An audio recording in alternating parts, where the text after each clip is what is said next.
Hello students, welcome to Codedemy YouTube channel. C programming এর lecture সিরিজে আমরা দেখছিলাম কি? আমরা মেইনলি দেখছিলাম যে if else statement and conditional statement কি হয়। তো সেই নিয়ে আমরা বিভিন্ন রকমের প্রোগ্রামও করেছিলাম। আমি যদি এটার একবার রিক্যাপ দিই তাহলে জিনিসটা তোমাদের আরো বুঝতে জিনিসটা ক্লিয়ার হবে। ওকে? তার একবার রিক্যাপ দিই। জিনিসটা কি ছিল? আমি বলেছিলাম কি আমরা কন্ট্রোল ফ্লো কতভাবে করতে পারবো? ২ ভাবে করতে পারবো।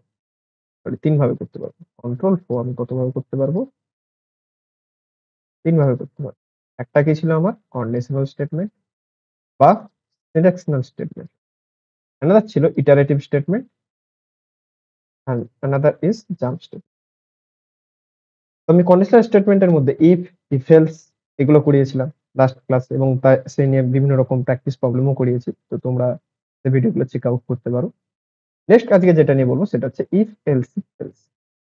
if else if else statement শেখার আগে আমাদেরকে মাস্ট শিখতে হবে why do you use that, কেন আমরা ইউজ করি। তো লেটস আমরা একটা প্রোগ্রাম করি। ওকে? প্রোগ্রামটা কি? প্রোগ্রামটা একদম সিম্পল। প্রোগ্রামটা কি হবে? প্রোগ্রামটা হবে সাপোজ একটা তোমার কাছে এভারেজ আছে। তোমাকে একটা এভারেজ ক্যালকুলেট করতে হবে। ওকে? সাপোজ তোমার কাছে ৩ টা সাবজেক্ট থাকবে। Physics, chemistry and math. তুমি ৩ টে সাবজেক্টের এভারেজ নেবে। ওকে? কিভাবে নেবে? তুমি জাস্ট করবে কি? দেখো, তুমি জাস্ট করবে কি ৩ টে সাবজেক্টের এভারেজ নেবে। এভারেজ নেওয়ার সময় তুমি চেক করবে কি? যে যদি এভারেজটা ওকে 90 টু 100% এর মধ্যে হয় তখন তাকে কি লিখবে? আউটস্ট্যান্ডিং। যদি 80 টু 90 এর মধ্যে হয় তাহলে কি বলবে তাকে? এক্সেলেন্ট। নেক্সট যদি 70 টু 80 এর মধ্যে হয় তখন তাকে মেসেজ দেবে যে ভেরি গুড। যদি 60 টু 70 এর মধ্যে হয় তাহলে লিখবে কি? গুড। অ্যানাদার ইজ যদি লেস দ্যান 60 থাকে তখন তাকে বলবে এভারেজ। ওকে? চলো এই প্রোগ্রামটা আমরা করি। এই প্রোগ্রামটা জাস্ট কি? যে যা শিখেছি আমরা সেটা দিয়ে করব। Just if else multiple if লাগিয়ে আমরা কাজটা করতে থাকবো। আমি মাল্টিপল ইফ আগে শিখেছিলাম। তোমরা যারা ভিডিওটা দেখোনি অবশ্যই ভিডিওটা দেখে নাও। আমি ফার্স্ট প্রোগ্রাম বানাই। এটা হচ্ছে p1.c। ওকে?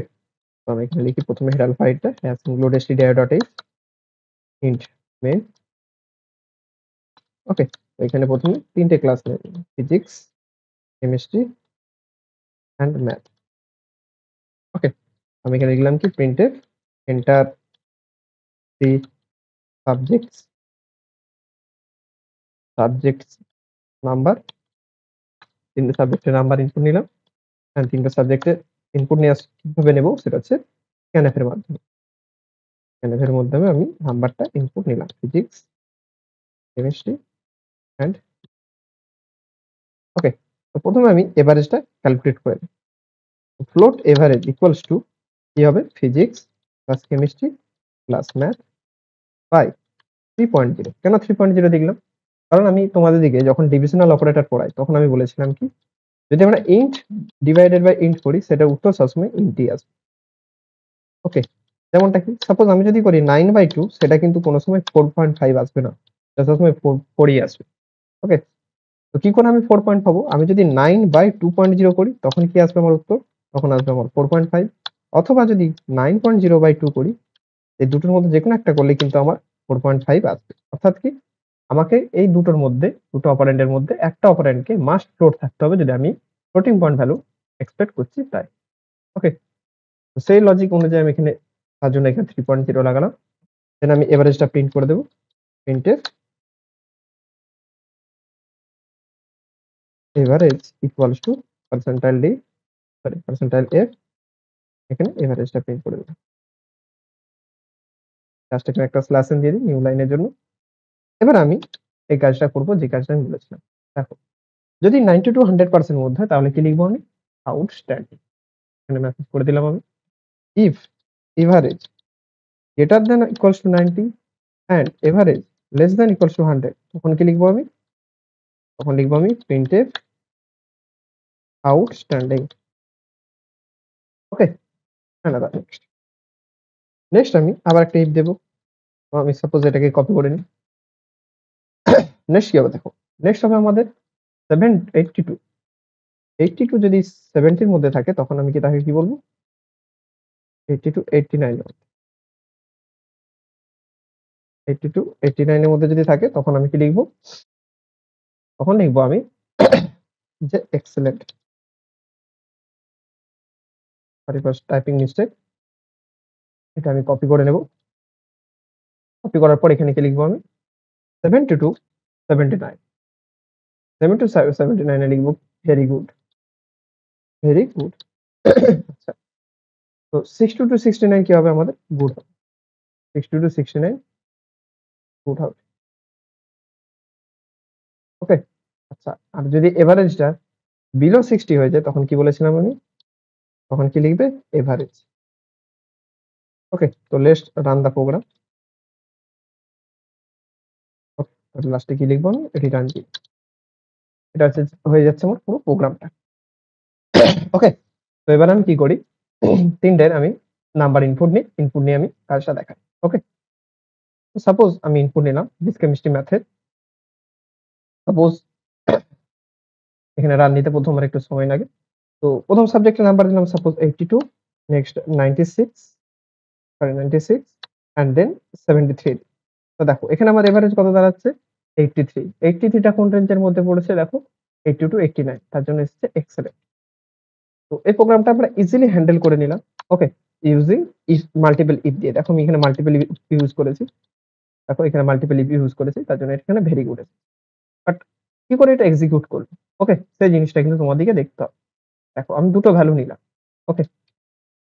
এই প্রোগ্রামটায় আমার কিন্তু একটা ছোট্ট ভুল আছে। ভুলটা আমি দেখাচ্ছি। ওকে?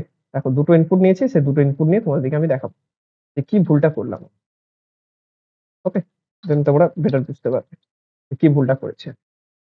ওকে? তো দেখো কি ভুলটা করলাম আমি দেখাচ্ছি। ওকে? তো আমি এক কাজ করি, এর ইনপুট গুলোকে সরিয়ে দিই। কারণ আমি এখন প্রোগ্রামটাকে ডিবাগ করতে যাই। ওকে? ডিবাগিং মানে কি? স্টেপ ওয়াইজ আমি তোমাকে দেখাবো যে কিভাবে এক্সিকিউট হচ্ছে। তার জন্য আমি এখন ইনপুট গুলো সরিয়ে দিচ্ছি। জাস্ট যেকোনো একটা ইনপুট নিয়ে নিই। 78, 89 আর 67। আ তাহলে এখানে লিখে দিই কত? এখানে লিখে দিই physics equals to 79 and chemistry equals to কত দিয়েছিল?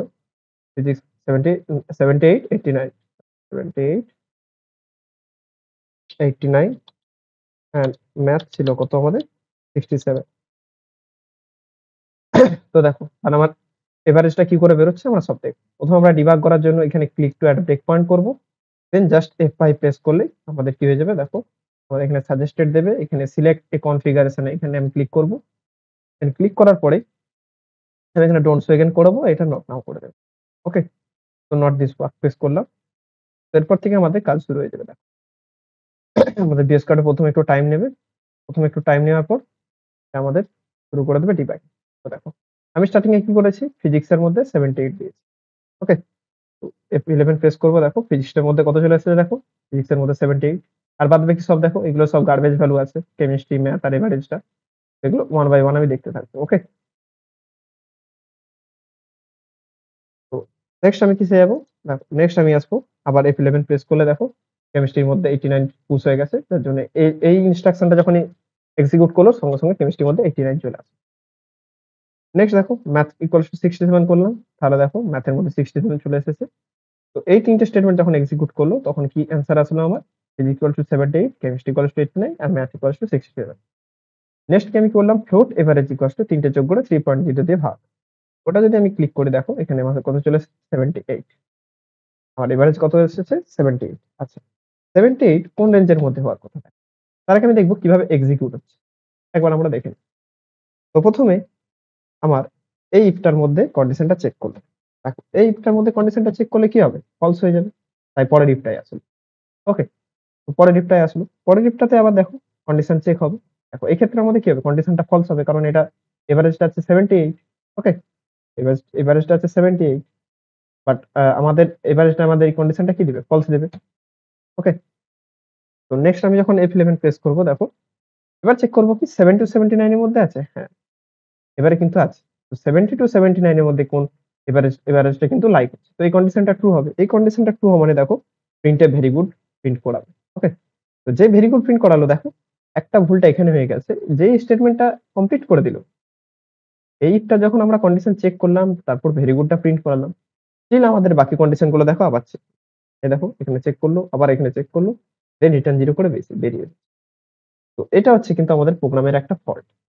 যদি আমাদের অলরেডি এটা এক্সিকিউট করে গেছে, ভেরি গুড যদি আমি অলরেডি পেয়ে গেছি, আমি বাদবাকিগুলোকে কেন এক্সেস করতে যাবো? আমি বাদবাকিগুলোকে কেন কন্ডিশন গুলোকে কেন চেক করতে যাবো? আমার তো এখান থেকে পুরো বেরিয়ে আসা উচিত। তো এর জন্যই আমাদের মাল্টিপল ইফ ইউজ করলে এটা প্রোগ্রামটা একটু স্লো হয়ে যায় এবং এই ডিসঅ্যাডভান্টেজ এর জন্য আমাদের এসেছে কিন্তু ইফ এলিফ এলস।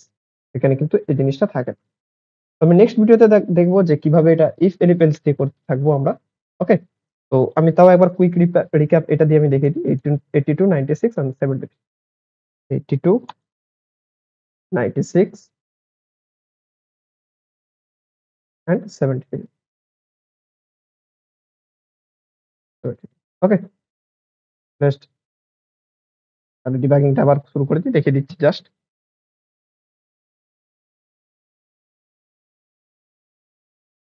ওকে দেখো। তো initially physics, chemistry, math, average সবের মধ্যে দেখো গার্বেজ ভ্যালু আছে। তুমি 1 বাই 1 এক্সিকিউট করতে থাকো দেখো। ফিজিক্স এর মধ্যে 82 চলে আসলো, ম্যাথের মধ্যে চলে আসলো ভ্যালু, কেমিস্ট্রিতে চলে এসেছে। নেক্সট আমি এভারেজটা ক্যালকুলেট করলাম, দেখো এভারেজ এসেছে কত? 83 পয়েন্ট। তো 83 পয়েন্ট মানে কি? এই ইফ এর কন্ডিশনটা এক্সিকিউট হওয়া উচিত। মানে এটা ট্রু হবে আর প্রিন্টএফ এক্সেলেন্ট আউটপুট দেওয়ার কথা। তো যখন আমি নেক্সটটা দেখবো কি? এই কন্ডিশনটা চেক করতে যাচ্ছে দেখো। কন্ডিশনটা চেক করে যখনই ফলস পেল তার জন্য কি?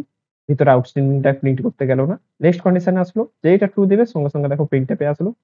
প্রিন্টএফ এ আসার পর বেরোলো। দেখো স্টিল ও কিন্তু বাকি কন্ডিশন গুলোকে চেক করে যাচ্ছে। দেখো কন্ডিশন চেক করছে, আবার কন্ডিশন চেক করছে। তারপরে দেন রিটার্ন 0 দিয়ে করে পুরো সেভ। তো আমরা কি দেখলাম? যখন আমরা দেখলাম যে অলরেডি আমরা এক্সেলেন্ট আউটপুট পেয়ে গেছি। তো আমাদের বাদবাকি ইফ এর কন্ডিশন চেক করার তো কোনো দরকার নেই। কারণ আমি কি জানি লজিক্যালি যে এগুলো কখনোই হওয়ার কথা না। একবার যদি এক্সেলেন্ট হয়ে যায় তো এগুলো কখনো প্রিন্ট করার কথা না। তো এর জন্য কি হয়? বাট মাল্টিপল ইফ ইউজ করলে কি হবে? যতগুলো ইফ থাকে সবের ইফ এর কন্ডিশন কিন্তু চেক করে। তো এই জন্য কি হয়? আমাদের প্রোগ্রামটা অনেক স্লো হয়ে পড়ে। তো এটা আমরা ঠিক করব নেক্সট ক্লাসে। এটা হচ্ছে ইফ এলস দিয়ে। ওকে? তো আমরা কি করে বুঝবো? যখন আমরা চাইবো না যে এরকম যেকোনো একটা যদি ট্রু হয়ে যায়, বাদবাকি পরেরগুলো যদি ফলস হয়ে যেতে চায়, মানে সরি যেকোনো একটা যদি ট্রু হয়ে যায়, তো আমি চাইবো না যে পরেরগুলো এক্সিকিউট করুক বা কন্ডিশন চেক করুক। সেই ক্ষেত্রে আমরা কি ইউজ করব? If else. ওকে? কি করে আমরা করব সেটা আমরা নেক্সট ভিডিওতে দেখব। Till then thank you and ভিডিওটা যদি ভালো লেগে থাকে তাহলে like and subscribe and share করবে অবশ্যই। আর ডেসক্রিপশনে টেলিগ্রাম চ্যানেলের লিংক দেয়া আছে। অবশ্যই এখানে ভিজিট করবে এবং আমাদের চ্যানেলটাকে আরো শেয়ার করতে থাকুন। Thank you.